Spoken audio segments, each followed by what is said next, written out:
Les typhons sont rares dans le nord-est de la Chine, mais récemment, 3 typhons sont apparus en l'espace de 2 semaines. Toutes les zones importantes de production céréalière de Chine ont subi de graves inondations et des typhons. L'actualité récente autour du film Mulan de Disney a suscité des discussions à propos de l'exportation de la censure chinoise à Hollywood. Les exemples de l'industrie cinématographique américaine cédant aux exigences de Pékin sont nombreux. L'armée chinoise semble avoir installé des bombardiers dans des zones proches de la frontière indienne. Cela se produit alors que les deux pays ont eu des échanges de tirs sur des frontières contestées. Et en 2 heures, les avions de chasse chinois ont approché Taïwan 24 fois. Dans le même temps, Taïwan teste des armes au large des côtes de l'île.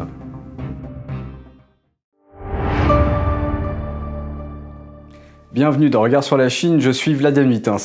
Nous débutons cette émission avec une météo inhabituelle au nord-ouest de la Chine. Les typhons et les tempêtes tropicales sont fréquents dans les zones côtières du sud-est du pays et sont plutôt rares dans le nord-est. Mais cette année semble marquer une exception. En l'espace de 2 semaines, une tempête tropicale a frappé les côtes, tandis que 2 autres se sont abattus sur le pays depuis le large. Fin août, la tempête tropicale Bavi a frappé la Corée du Nord et s'est déplacée vers la Chine. Jeudi dernier, le typhon Maesak s'est déplacé de la péninsule coréenne vers le nord-est de la Chine, entraînant des vents violents et plus de 15 cm de pluie.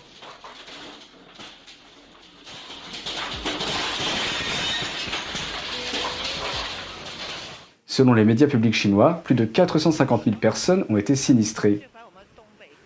Ailleurs, de fortes pluies causées par le typhon Haishun ont frappé le nord-est de la Chine mardi dernier. L'eau en surplus a provoqué le dépassement des niveaux d'alerte de débordement pour plus de 20 rivières. Ceci est le fleuve Sangkhua dans la province du Heilongjiang. Son niveau d'eau a pratiquement atteint la digue et le fleuve s'élargit. Un quartier construit près de la rivière est maintenant submergé. Avant l'inondation, cette zone abritait un parc communautaire. Dans la province du Heilongjiang, la récolte de toute une rizière a été inondée. Les dégâts sont si importants que le riz n'est plus comestible. Le nord-est de la Chine est l'une des plus importantes régions agricoles du pays, notamment pour la production de céréales. Les principales cultures qui y sont cultivées sont le riz, le blé, le maïs et le soja. Dans des circonstances normales, ces cultures seraient tout juste arrivées à maturité et seraient bientôt récoltées. Une vidéo datant du début de la semaine montre un producteur de maïs désespéré pleurant devant son champ plein d'épis pratiquement à maturité. Mais les récoltes ont été détruites par les inondations et les vents violents. Cette année, toutes les zones de production céréalière les plus importantes de Chine ont subi de graves inondations ou des typhons. Passons maintenant à Xiamen, l'une des villes côtières du sud de la Chine. Des pluies torrentielles ont frappé la ville lundi 7 septembre, provoquées par les interactions entre l'air chaud et l'air froid dans la région. Dans les 10 heures qui se sont écoulées entre midi et 22 heures, heure locale, près de 49 mm de pluie sont tombés sur la ville. C'est la plus forte pluie que la ville ait connue cette année. Cela peut sembler peu, mais certaines zones de la ville sont plus proches du niveau de la mer que d'autres. Cela signifie que même une petite quantité de pluie peut y provoquer des inondations. Plus de 100 000 coups de foudre ont accompagné la pluie, un autre phénomène très rare. Les autorités locales ont émis des avertissements de niveau rouge pour les fortes pluies. Certaines rues ont été presque entièrement submergées. Une personne a été aperçue en train d'attendre les secours sur le toit de sa voiture, tandis que d'autres véhicules, comme les motos, étaient également stoppés. Des conditions météorologiques inhabituelles causent également des problèmes en Chine centrale. Des grêlons sont tombés dans certaines parties de la province du Hebei lundi, causant de sérieux dégâts aux cultures de la région.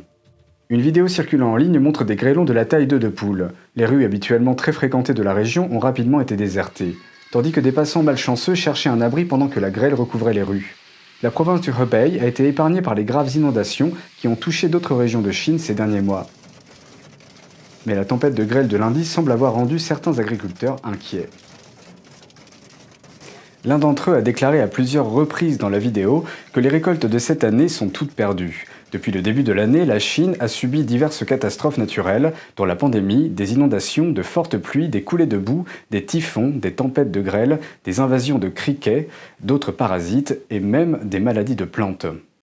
Dans l'Antiquité, les Chinois croyaient que les catastrophes naturelles étaient la réponse du ciel à la mauvaise conduite de l'homme, en particulier à l'injustice. La valeur symbolique des événements récents semble avoir ravivé cette croyance au sein de la population. Le cauchemar des confiscations de propriétés privées frappe à nouveau après 60 ans. Des millions de dollars de biens ont été confisqués par le régime communiste du jour au lendemain, avec l'aide de la police et du personnel de gestion urbaine. La police est venue placer des scellés sur les propriétés privées des habitants, annonçant qu'elles appartenaient désormais à l'État. Ces actes ont fait suite à une annonce des autorités locales. Toute personne refusant de se conformer à cette mesure a été arrêtée par la police.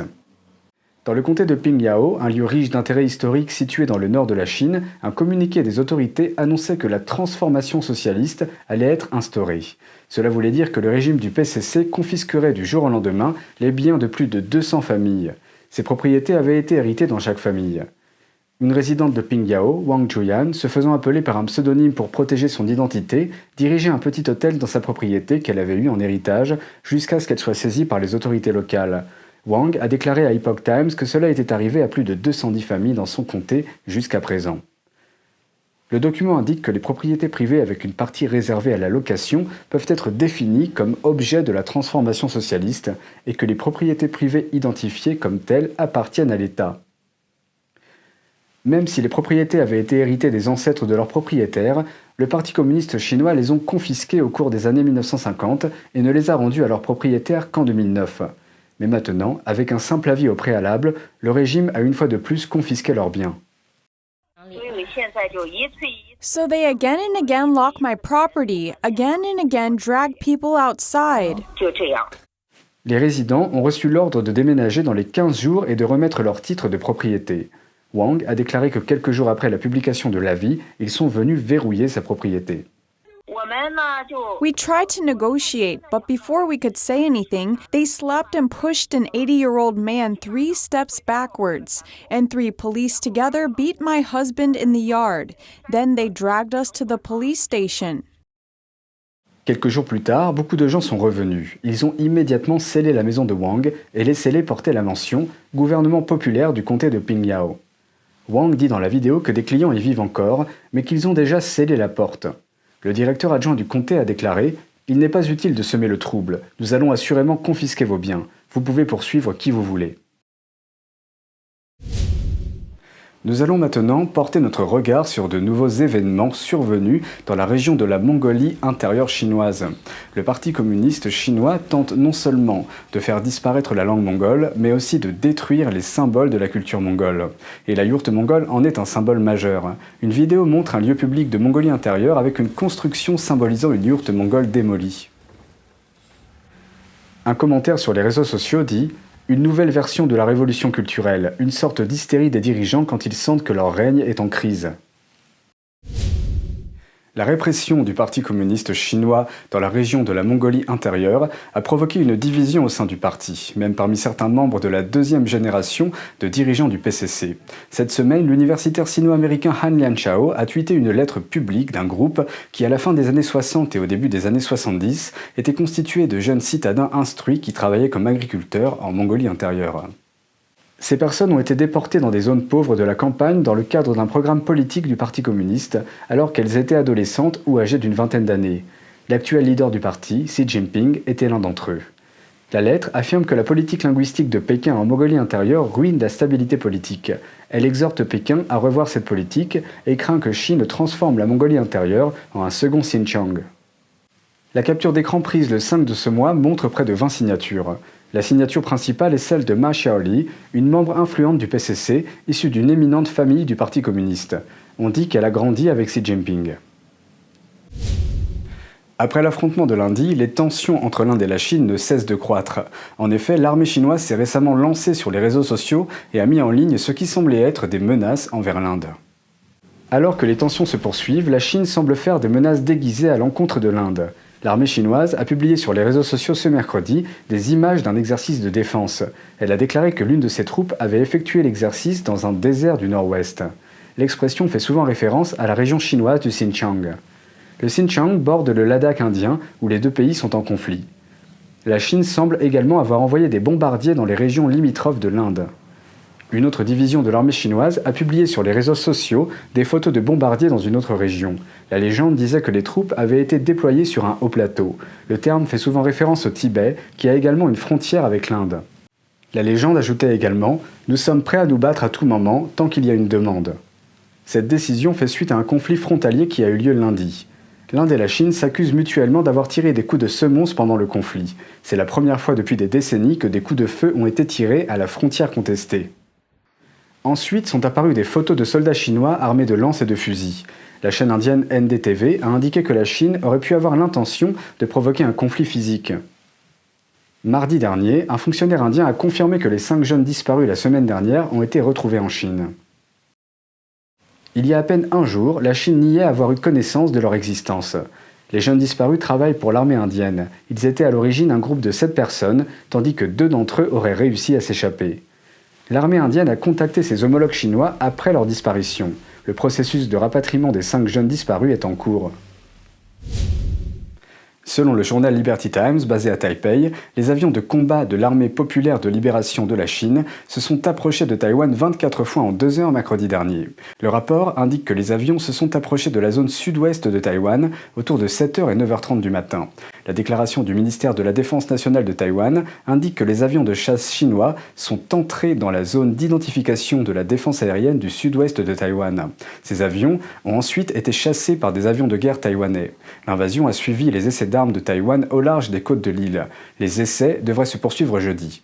Les détails complets des armes testées ne sont pas connus. Les experts militaires locaux ont déclaré qu'il pourrait s'agir de missiles solaires, de missiles de croisière supersoniques à longue portée et de missiles de croisière anti-navires.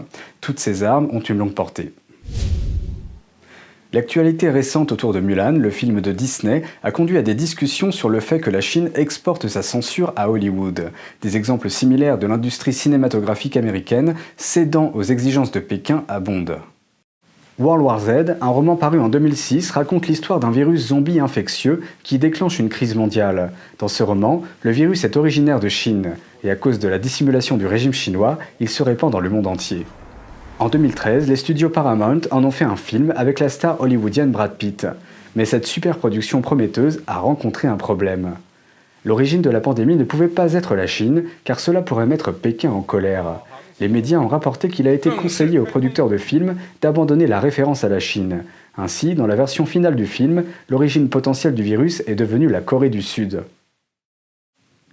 Ce n'est là qu'un exemple cité dans un récent rapport sur l'influence de la Chine sur Hollywood. Ce rapport a été publié par le groupe de défense des droits PEN America et examine comment les autorités chinoises ont pu censurer le contenu d'Hollywood qui présentait la Chine sous un jour négatif. Le marché cinématographique chinois a rapporté plus de 11 milliards de dollars l'année dernière, juste après les États-Unis. Pékin n'autorise que 34 films internationaux à être projetés dans le pays chaque année. En plus d'éradiquer les récits défavorables sur Pékin, les autorités chinoises ont également tendance à encourager ceux qui présentent la Chine sous un jour positif. You see these big action thrillers where, the Chinese step in and save the planet at the last moment. And that's no coincidence. They are doing this because Beijing demands it and the Hollywood studios comply. Selon Chris Fenton, ancien producteur de films hollywoodiens et directeur des médias, un autre exemple est le remake de Point Break en 2015, un film à succès. Dans une précédente interview accordée à l'émission American Fox Leaders de The Epoch Times, Fenton a expliqué comment les autorités chinoises ont pu insérer leur récit dans le film. L'ouverture du film se déroule dans la ville chinoise de Shanghai. So we worked with the Shanghai municipal government, which is where the Shanghai locations took, or the China locations took place. And we said, what do you want your skyline to look like 40 years in the future? And we created all kinds of different designs. Il a déclaré que les autorités de Shanghai n'aimaient pas l'idée du voyage dans le temps au départ, de peur de perdre le contrôle de la narration et de la direction que prend l'avenir dans le scénario. Mais elles ont changé d'avis après avoir vu le design. The movie created the backdrop of what we envision Shanghai to be, the center of the world, the most beautiful, sophisticated, technology-advanced city on Earth. That's what the movie's showcasing.